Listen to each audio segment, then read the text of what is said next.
Com 7 pontos em 8 rodadas e um elenco sem fôlego, a única competição real do Vasco neste momento é contra o rebaixamento. A Sul-Americana pode ser um sonho, mas talvez, neste momento, o melhor para o clube seja acordar para a dura realidade do Brasileirão. A pergunta que fica é: Fernando Diniz terá tempo para virar esse jogo, ou será apenas mais um capítulo na já longa sequência de erros de gestão e planejamento do Vasco da Gama? Mas vamos começar então falando sobre o Vasco, e a enquete está na tela, hein? Já falei a enquete para vocês votarem. Quem terá mais trabalho pela frente? O Diniz para ajustar o Vasco para se adaptar ao Diniz, o Flamengo para avançar ou o Ancelotti na seleção brasileira? Vocês podem ir votando aqui, já deixem o like aqui, ó, pode clicar no like aqui e se inscrevam também no canal do All Sport. Alicia, a gente viu essa estreia aí do Fernando Diniz, o Vasco que levou um gol ali aos 8 minutos do segundo tempo, né, marcado por Carreira, um sistema defensivo ali desorganizado. Como é que foi essa primeira amostra aí dessa segunda passagem do Diniz? O que você viu do Vasco hoje? Teve alguma mudança de postura, alguma evolução nesse time do Vasco agora sob o comando do Diniz? Olha, Luiz, eu acho muito difícil fazer um julgamento da qualidade do time como um todo, sendo que o Diniz teve meio treino, né, antes do time embarcar para a Argentina, não dá tempo ainda de, né, colocar algumas coisas na conta dele. O que eu coloco hoje, especificamente para começar na conta dele, é tirar, né, um dos zagueiros que para mim era um dos melhores em campo naquele momento e deixar o Hugo Moura em campo, que já estava amarelado, fazendo essa função meio que de quarto zagueiro ali, e não à toa ele acabou sendo expulso, faltando, sei lá, 10 minutos para acabar o jogo, porque já estava amarelado, precisou parar um ataque, tomou o segundo amarelo, e aí deixou o Vasco, que já estava numa situação difícil, numa situação impossível, jogando com um a menos. Então, acho que assim, foi mal nas substituições, não acho que ele tem grandes opções no banco, né? O Vasco mal tem um bom time titular. Quando você olha para as opções na reserva, realmente o nível cai bastante. Mas deu para ver o time tentando tocar essa bola. Mas eu concordo 100% com o Renato. O Vasco não tem as peças que o dinizismo precisa para funcionar. O Vasco também não tem tempo, que é outro elemento importante para o funcionamento dos times do Diniz. Você precisa de um mínimo de tempo para os jogadores entenderem o que está acontecendo, como se joga, enfim, né? Esse choque cultural que o dinizismo costuma levar para os clubes onde ele vai ser implementado. E aí vale lembrar que teve, né, essa passagem pelo Fluminense, onde ela deu muito certo, e onde ela também deu muito errado. Mesma coisa no São Paulo, deu muito certo e depois deu muito errado. O Vasco não tem essa margem de erro para dar muito errado, né? O Vasco é um time que, se piscar, vai parar na zona do rebaixamento. Então, acho preocupante, né? Conversei com alguns vascaínos, tem gente otimista, porque pelo menos não é o Felipe.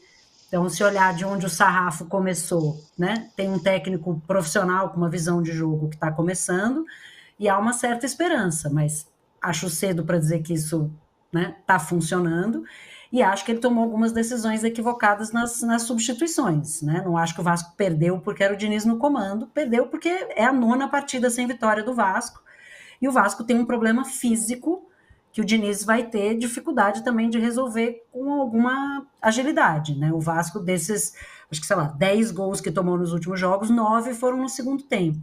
Então, o time prega e aí toma um monte de gol quando está cansado, e isso é uma coisa para a qual o Diniz vai ter que olhar, e, de novo, não tem solução mágica. Então, assim, não vi nada que me deixou esperançosa pensando no Vasco do futuro. Mas é cedo, né? Não vou aqui dizer, estou falando que o dinizismo não vai dar certo no Vasco, é cedo para dizer isso. Mas eu acho que vai dar. Ô Renato, você falou, né, sobre o elenco do Vasco que não se encaixa ao estilo do Diniz, esse estilo autoral de toque de bola, em que tudo tem que estar muito azeitado por ali. O que deu para perceber nesse primeiro jogo? Os jogadores já tiveram essa dificuldade de se adaptar a esse estilo do Diniz, que se a gente for olhar ali, até os 30 minutos do primeiro tempo, mais ou menos, o Vasco chegou até 70% de posse de bola, mas nenhuma chance efetiva criada, e ainda alguns sustos ali com a defesa, nessa tentativa de sair jogando, né, na saidinha à la Diniz, como o pessoal diz. Já foi difícil ali essa primeira adaptação, e como a Alicia falou, o trabalho do Diniz exige tempo, exige uma paciência. o Vasco hoje ele não permite muita paciência pelo momento. São 9 jogos sem vencer, uma situação que tem que se preocupar não só na Sul-Americana, mas especialmente no Campeonato Brasileiro. Esse primeiro jogo te preocupa? Não como flamenguista, tá? Mas pensando no torcedor vascaíno, te preocupa ou dá para vislumbrar algo mais positivo aí nesse futuro próximo do Vasco? Olha, Luiz, os primeiros 30 minutos até foram bem organizados. O Vasco tocou muito bem a bola nos primeiros 30 minutos, mas só no seu próprio campo. No campo de ataque, o Vasco não existiu. Esse que é o grande problema. Tocar a bola em seu próprio campo de defesa pode até parecer bonito, mas não é efetivo. Você tem que tocar bem essa bola no campo de ataque. Eu não vi, por exemplo, aquela aglomeração que o Diniz costumava fazer no Fluminense e que funcionou muito bem durante um tempo, até chegar à Libertadores, que era aquela aglomeração em torno de onde estava a bola. Quando o Fluminense atacava, o Fluminense concentrava 4, 5 jogadores em torno da bola, para poder trocar passe curto, tá? E até eventualmente virar para o outro lado, onde aí sim você tinha um jogador completamente livre. Não vi isso.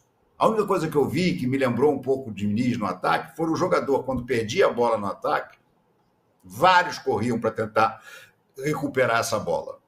Isso é cara de Diniz, mas com pouca efetividade, porque faltam as peças, gente. O Diniz que encantou no Fluminense para ganhar a Libertadores, ele tinha um elenco cheio de jogadores altamente técnicos. Um elenco até envelhecido, mas com jogadores com uma técnica ímpar. Thiago Silva, Marcelo, Ganso. Gente, o que não faltava no Fluminense, Felipe Melo, que com todos os defeitos era um jogador técnico, violento, mas técnico, sabia o que fazer com a bola. Então, ele ali tinha como implantar a sua filosofia. Implantar a filosofia que ele quer com o Luiz Gustavo, que é até um bom zagueiro, mas que errou uns 3 passos na saída de bola. Depois até se recuperou salvando um gol do Lanús, uma bola que entrando, ele tirou meio que de meia bicicleta. Mas errou uns 3 passos, porque ele não tem categoria para isso. Os jogadores do Vasco atuais não têm categoria para isso. Quem é o jogador do Vasco atual que você diz assim? O Vasco não tem jogadores com o refino técnico que o Diniz precisa. No Fluminense, ele contava com craques como Ganso, Marcelo e Thiago Silva. No Vasco, tirando Felipe Coutinho, e ainda assim em fase de recuperação, ninguém consegue dialogar com a bola como o modelo exige. Troca de passes curtos, triangulações sob pressão, construção desde a defesa. É pedir muito para um elenco que mal consegue respirar fora da zona de rebaixamento, analisa Renato Vieira, ex-volante e atual comentarista esportivo. Você diz assim, não, esse cara é técnico o suficiente para fazer isso. Felipe Coutinho. Só. Nem o Veguete é um goleador, é diferente. Mas tudo bem, o Veguete podia ser, nesse time do Vasco, o Cano do Fluminense do Diniz. Ok, o Cano também não é não é um jogador tão habilidoso, mas tem uma função, o Veguete também tem. Mas além do Felipe Coutinho, você não tem ninguém naquele time do Vasco capaz de dialogar com ele, capaz de fazer essa troca de passes com constância, com efetividade. O Tietê é um bom jogador, ponto, nada além disso. Quem mais ali naquele meio campo do Vasco pode impressionar? Eu não vejo. O Bidon, não vejo, sinceramente. Eu acho que o elenco do Vasco é paupérrimo. E o estilo do Felipe Diniz exige qualidade técnica dos seus jogadores. O Vasco não tem jogadores com essa qualidade e, principalmente, o Vasco não tem dinheiro para ir buscar. Então, a menos que o Fernando Diniz comece a sacar da cartola a garotada que ele descubra lá nas divisões de base que tenha talento, eu acho que vai ser muito difícil ele conseguir implementar o estilo que ele gosta no Vasco. E acho que o Vasco, e aí não tem nada a ver com o Diniz, o Vasco cometeu um erro estratégico cavalar. O Vasco resolveu poupar no Brasileiro, onde ele já está na zona do rebaixamento, para privilegiar uma Sul-Americana, em que era óbvio, qualquer um que visse 2 palmos adiante do nariz sabia que o Vasco não ia ganhar a Sul-Americana nunca. O Vasco não tem time para ganhar a Sul-Americana. Pois o Pedrinho e o Felipe resolveram que era melhor poupar no Brasileiro para investir na Sul-Americana. Vão ser eliminados na Sul-Americana e já estão no Z4. É inacreditável isso. É simplesmente o melhor que acontece para o Vasco agora é ser eliminado de vez da Sul-Americana. Sem playoff, sem nada. Pula fora. Para poder botar o foco onde tem que estar para evitar mais um rebaixamento. que a única coisa que esse time do Vasco, com Diniz ou sem Diniz, vai brigar. É para fugir do rebaixamento. Não tem time para ir além disso, além dessa briga. Esse é um bom debate, hein, Bira? Dá para pensar num Vasco galgando algum degrau mais alto do que apenas escapar? Claro que isso não condiz com a grandeza do Vasco, né? Obviamente, mas com o momento do Vasco. Se a gente olhar na Sul-Americana, o time agora está em terceiro com 5 pontos, no terceiro lugar no grupo G, e no Campeonato Brasileiro está na zona do rebaixamento. Vem de 9 jogos sem vitória e o Vasco tem só 7 pontos no Campeonato Brasileiro até agora em 8 rodadas. Vem de uma derrota para o Vitória, enfim, é um momento muito complicado. O negócio, talvez, ser eliminado na Sul-Americana, talvez seja o melhor para o Vasco mesmo, para se ter cautela, entender o que tem que fazer, o passo que tem que dar para escapar do Campeonato Brasileiro, ou dá para pensar em algo a mais? Eu acho, Luísa, que pensando que o Vasco realmente, eu tô com o Renato, acho que o Vasco não tem condição nenhuma de disputar título esse ano, acho que tem um elenco limitadíssimo e agora com uma ideia muito experimental de jogo que, enfim, vai ser complicado de casar. Eu acho que, na verdade, vira a salvação do Vasco ser eliminado quanto antes da Sul-Americana para focar as forças no Brasileirão, porque também tem Copa do Brasil daqui a pouco, né? Teve um resultado ruim contra o Operário, para conseguir também focar em, pelo menos, avançar de fase, né? Chegar, ganhar aquele dinheiro da Copa do Brasil que todo mundo quer, ainda mais um clube que tem dificuldades financeiras, mas eu acho que o que mais me preocupa é na escolha mesmo, desse planejamento, né? Na escolha de você mudar de um estilo de jogo do Carille para um estilo de jogo do Diniz, com peças que o Carille aprovou, para o Diniz agora ter que implementar aquilo que ele gosta, e a gente sabe que é isso, precisa de inteligência, não só inteligência, não só ter essa técnica refinada, mas eu acho que tem que ter confiança, né? E é algo que o time do Vasco já, algumas temporadas, não é que é um time ultra confiante, né?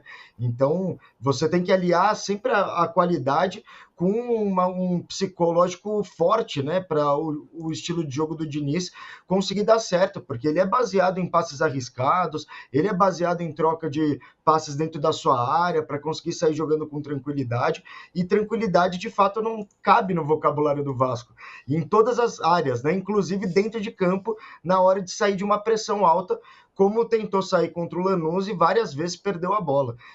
Então eu acho que o que mais pega é você pensar que as pessoas que estão mandando, né, no Vasco, elas estão priorizando talvez uma competição sul-americana, pensando em título, mas na verdade é uma grande cortina de fumaça, né?